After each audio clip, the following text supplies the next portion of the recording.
Dr. Jeff Meldrum. I'm a professor of anatomy and anthropology at Idaho State University in Pocatello, Idaho. There are competing hypotheses about what Sasquatch is, what its nature is, and I've approached this subject from the perspective of an anthropologist, an anatomist, biologist, and so the evidence that impresses me that suggests the existence of this creature points to it being a large bipedal primate. It's particularly interesting to me due to my interest in the evolution of human bipedalism. And sharing that habit with another species of primate living alongside us is a unique and interesting opportunity of comparison and contrast of that adaptation. The conventions of scientific classification of animal species depends upon the possession of a type specimen, a specimen, a physical specimen that establishes a set of diagnostic characteristics that distinguishes that particular species. In the absence of that, there really is no basis for scientific acknowledgement of the existence of a creature. We simply have anecdote and innuendo and suggestive evidence. I think the fact that they have remained unrecognized or established as a species simply rests on their rarity and other aspects of their reported behavior. They're nocturnal, they're solitary, they're far-ranging, they're very generalized. Those are characteristics of any animal species that render it very difficult to study, let alone trap or obtain a specimen in the wild. Well, for example, there is a lot of convergence, a lot of overlap in the apparent bioclimatic factors that determine the niche of a Sasquatch or a bear, another large omnivore that has similar habitat requirements. And yet it's interesting to compare the population densities, the estimated population densities. Of course, we don't know what the numbers of Sasquatch are precisely, but we can infer based on a number of hints, of clues, that are, such as the fact that they're only seen as solitary individuals. Their tracks are of solitary individuals. An animal of a given size would need a certain amount of area, a certain amount of terrain to subsist.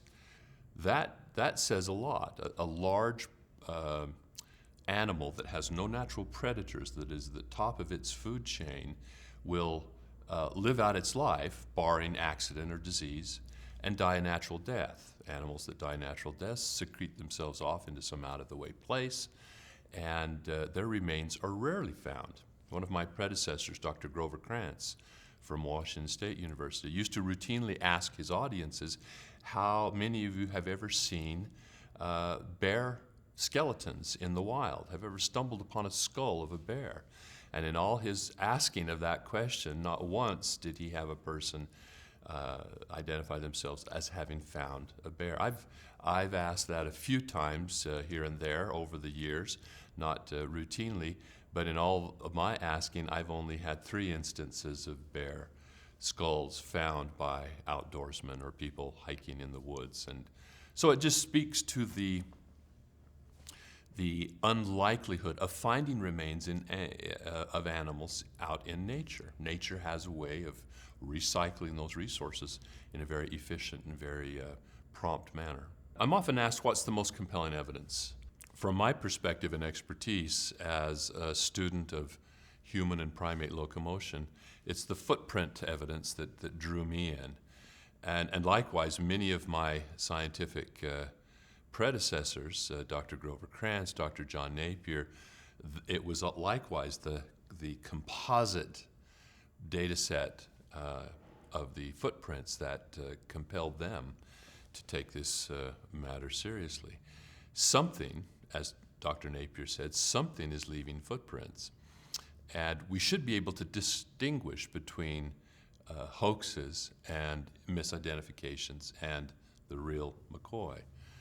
I find that hoaxes are really few and far between, and most of the chaff that I winnow through is in the form of over-imaginative interpretation, misidentification of say, bear tracks, or simply interpreting a pothole or a divot or scuff that is vaguely footprint shaped as an actual footprint. So, I think the footprints by far are stand or beg to be accounted for as compelling evidence. So in what direction is the search for Sasquatch going? Where are new technologies taking us?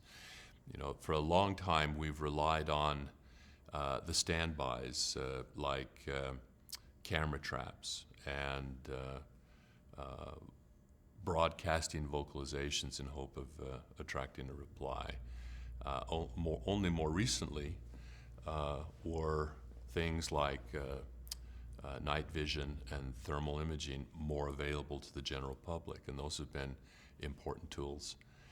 But still, they are limited by our ability, our mobility, or lack of mobility, let's put it that way. We have a limited sphere of interaction on foot, and especially those researchers that limit themselves to nighttime forays. Very restricted field of vision and sphere of interaction with the surroundings.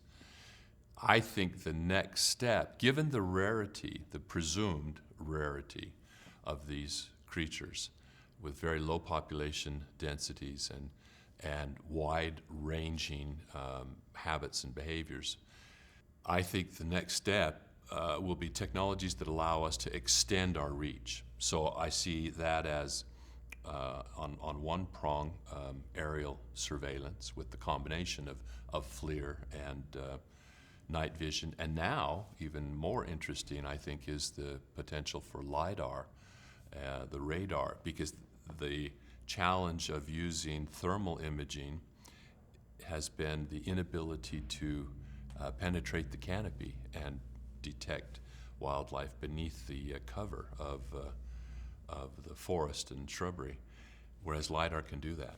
There's recently been some studies that have actually shown that LiDAR can differentiate large mammals beneath the canopy. The other approach, which is also casting the net more broadly, taking in the effects of the movement of animals through a wider range of the environment, is environmental DNA. The ability to test soil and water samples, even air samples in some instances, and do a kind of a shotgun approach to make a laundry list of all of the animals of that community that have contributed DNA in some form. So I think those are the two directions that will take the search around the next corner and hopefully produce some positive results. The Patterson-Gimlin film clearly stands as the most compelling photographic evidence that we have to date, even in this age of iPhones and digital cameras and so forth. It still has set the mark so high. And not only do we have the film, but we have a remarkable track record associated with it. The cast that Roger Patterson executed himself on the day of the filming, but also some number of days later, Bob Titmus, a researcher from Canada, came to the scene and made a series of 10 footprint casts that provided a remarkable record. And a few additional examples have come to light of individuals who visited the site subsequently, and they've turned up in various circumstances. But combining those two makes a really compelling. If I just had the footprint evidence alone, I would be largely convinced of the credibility of this film. But having the image of the track maker combined with the tracks, as an anatomist, as a functional morphologist, it is so compelling. I'm as convinced as I can be, short of having stood there on the sandbar on that afternoon and witnessed the event myself. This is a piece of evidence that stands up under remarkable rigor that couldn't have possibly anticipated the technologies that we are applying to it today, and also anticipated numerous aspects of what is now conventional wisdom in anthropology, which in the 1960s actually contradicted, cut across the grain of what was considered orthodoxy or the existing paradigms.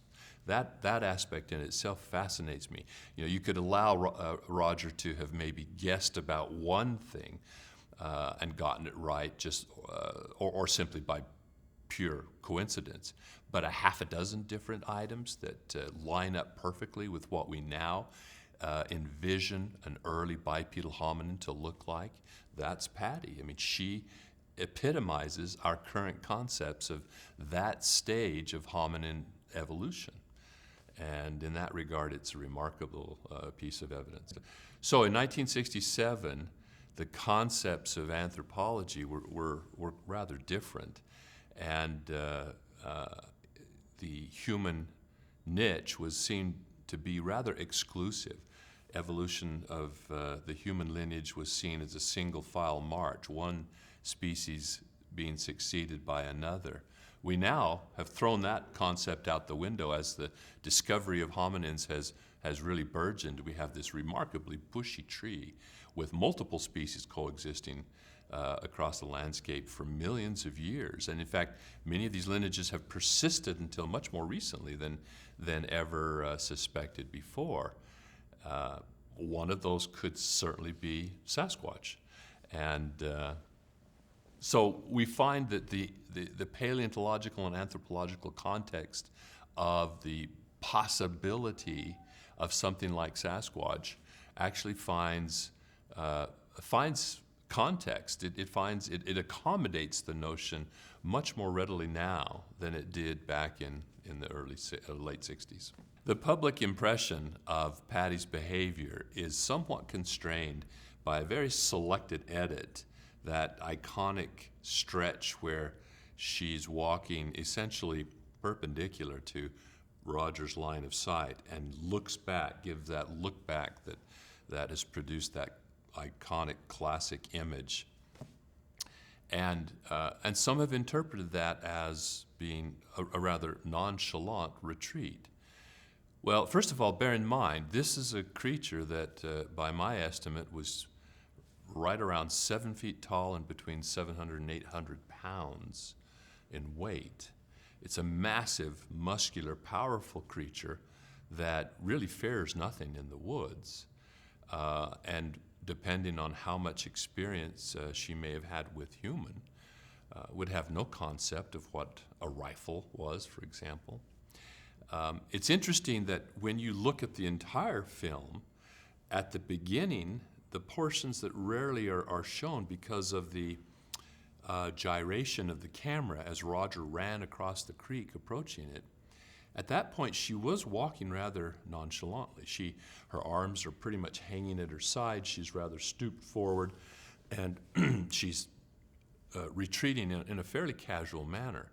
As Roger ran across the creek, his mount had fallen on its side. He extricated the camera and ran across the creek swiftly, instructing Bob to cover him. Bob subsequently rode right across the creek behind him and dismounted from his horse, pulling his rifle from the scabbard with the intent of self-defense. About that point, once they crossed the creek, Patty's behavior changed, and then her stride picked up pace. Her arms began swinging. I mean, she was really kind of reaching as she was swinging. And even Bob commented at how rapidly this massive creature covered the ground and put distance between her and them. So I think her behavior was quite natural. Some have even looked at the film and commented that they're struck by the fact that she might have been leading them away from another Sasquatch, say. There is a suggestion that her footprints were the same, were those of a set of tracks that were found a month earlier in which she was in company with two other smaller Sasquatch, a 13-inch footprint and an 11-inch footprint. Given the fact that she's a female, obviously a female, it's not out of the realm of possibility that she had dependent young with her, but they weren't immediately evident or weren't present right there on the sandbar. At least no investigation subsequently turned up any sign of additional Sasquatch. But one can imagine that she may be leading them in the opposite direction of a couple of youngsters sequestered out of sight. One can argue both sides of the point of the significance of the breasts of Patty. Establishing her as a female. It's interesting. I remember Al Hodgson was the owner and operator of the Mercantile in Willow Creek, and he was one of the first people that Roger and Bob saw upon returning from the field after filming this. And I remember one comment. I actually interviewed Al Hodgson at length about his recollections of that moment. And I remember the way he described Roger noting, and he said something like, "And you know, Al, it was a female."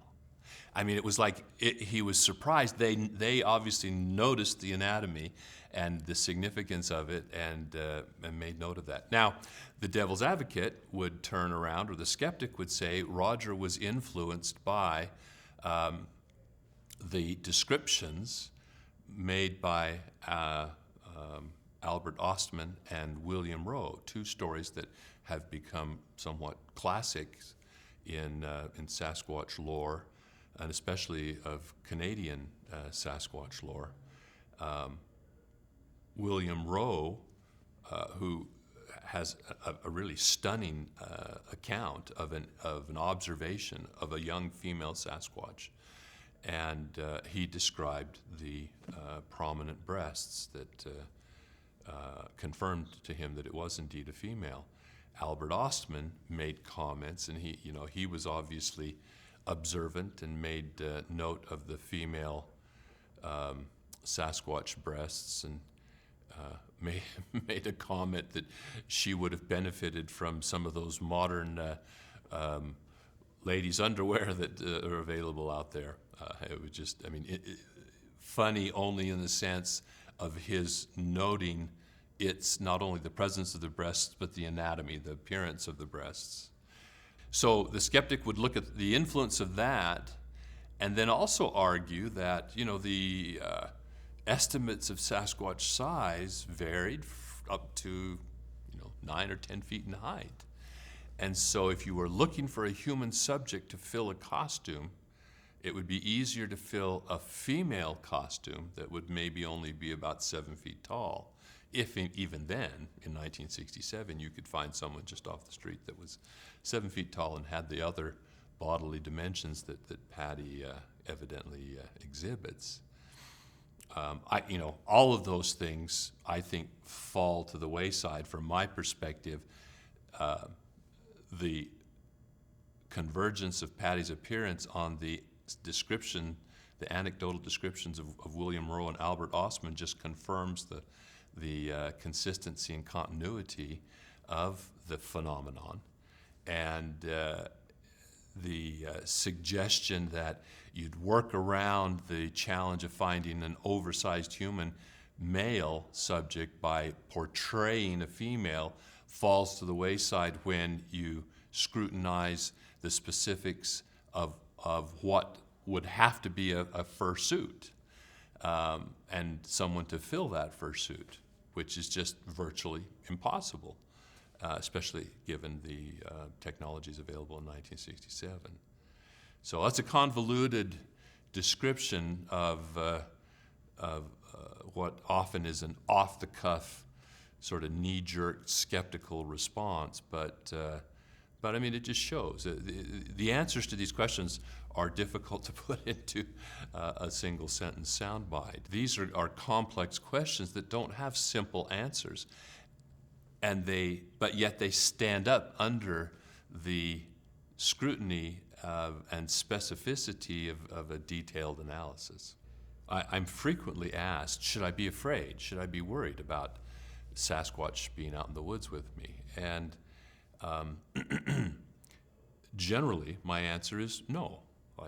We don't have headlines of Sasquatch killing people, eating people, and yet the typical Sasquatch encounter is often Sasquatch sees witness, witness sees Sasquatch, or vice versa, and they go in opposite directions. Having said that, it's interesting to note that many Native American and other indigenous peoples around the world where wild men have been described, be they Sasquatch-like or Neanderthal-like or whatever, but especially those that are quite consistent with the profile of Sasquatch. Two themes that are very common throughout are abduction and cannibalism, and that is consuming humans. And it's interesting, the consistency of that. The Native Americans around here, in my home state of Idaho, one of the names roughly translates to the eater of children. And at first blush, one thinks, well, these are just so stories. They're just boogeyman stories that are told around the campfire so that kids behave themselves and are in before their curfew. Well, not too long ago, an acquaintance of mine who worked for the Peace Corps in Uganda ended up as a game warden working for the Park Service in Uganda, and one of their tasks was they were working very closely with chimpanzees. They were trying to develop an ecotourism industry to generate revenue for the conservation efforts. And an incident occurred which he had been previously reluctant to talk about because of its potential chilling effect on potential tourists, and that is they had a woman who was working in the fields, had parked her infant under a bush nearby in the shade, only to have a large chimpanzee come by and snatch the baby and make off with it.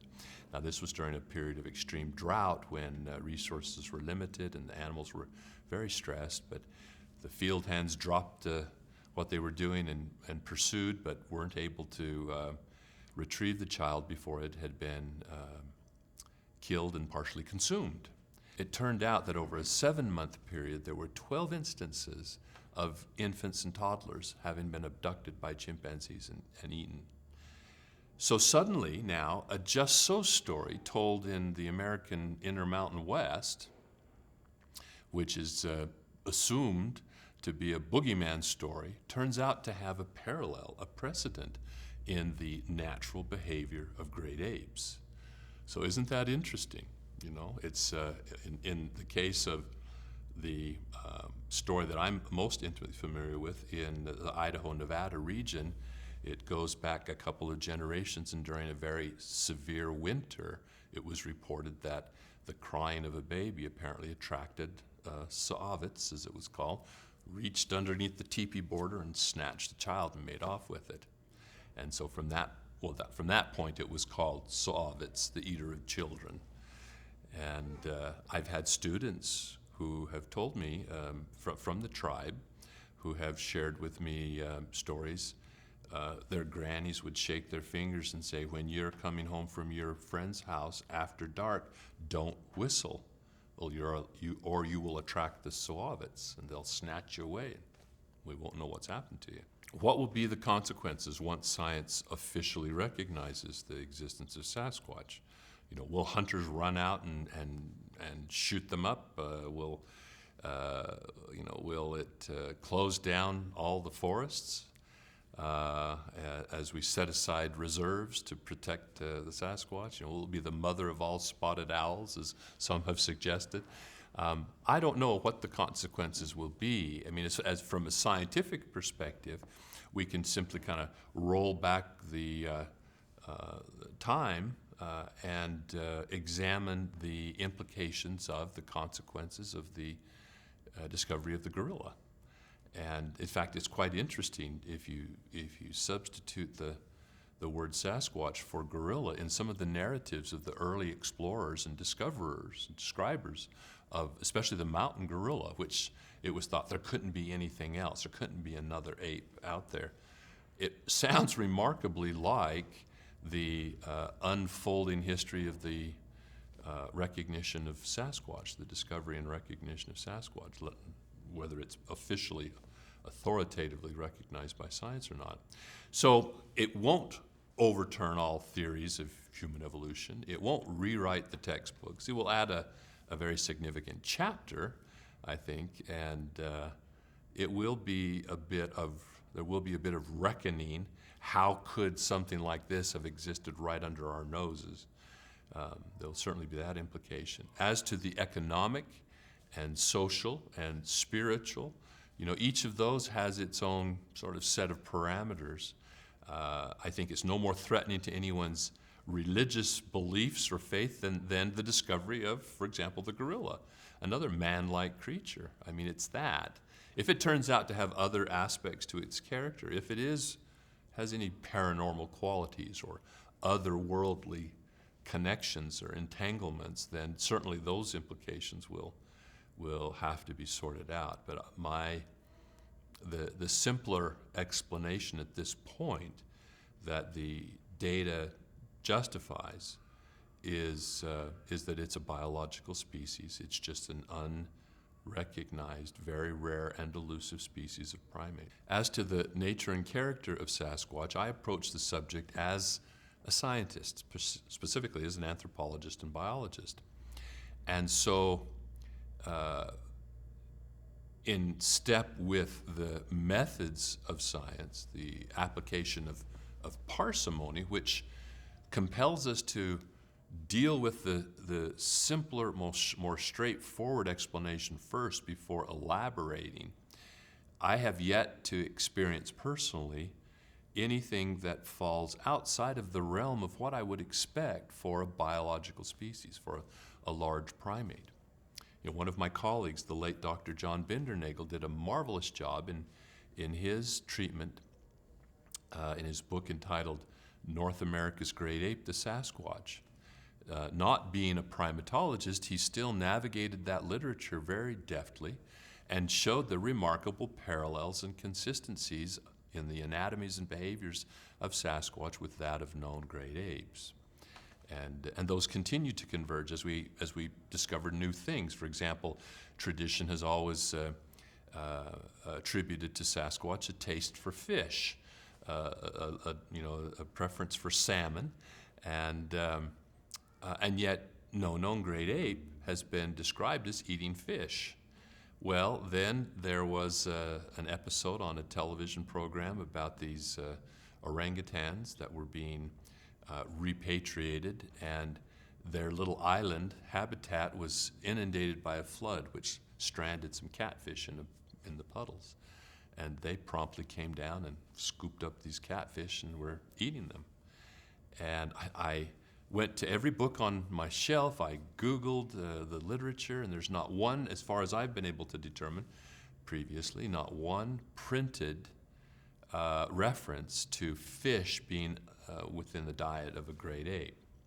I mentioned this to one of my colleagues who's worked with bonobos in Zaire, and he says, "Oh yeah, the bonobos will go into the shallows and they'll herd the little fingerlings, up into the shallows and just scoop handfuls of them up onto the beach and then pick them up and eat them." I said, "Why hasn't anyone published this?" So it's interesting that there's, piscivory, the eating of fish, is another feature that Sasquatch shares in common with other great apes. Now, I'm happy to be proven wrong. I mean, I have no vested interest in one hypothesis over another, but I've been invited into the field by individuals who claim, based on their personal subjective experiences, to have witnessed orbs and vanishing, cloaking Sasquatch, and Sasquatch stepping through portals and so forth. And yet when I attend those events, nothing happens. So either I'm a wet blanket, or I have a bad spirit about me, or I've been accused of being motivated out of money and greed and ego. I mean, you name it. It's been hurled at me. So until those phenomenon can be documented, they remain anecdotal. They remain personal experiences. We saw it with Don's presentation, where you can be standing right next to someone and they turn their camera, supposedly, if we were to believe his story, they turn their camera and here's a a person standing there that they can't see and the other person can't see, but the camera can see somehow. So I mean, how do you document that and and subject it to repetitive experimentation?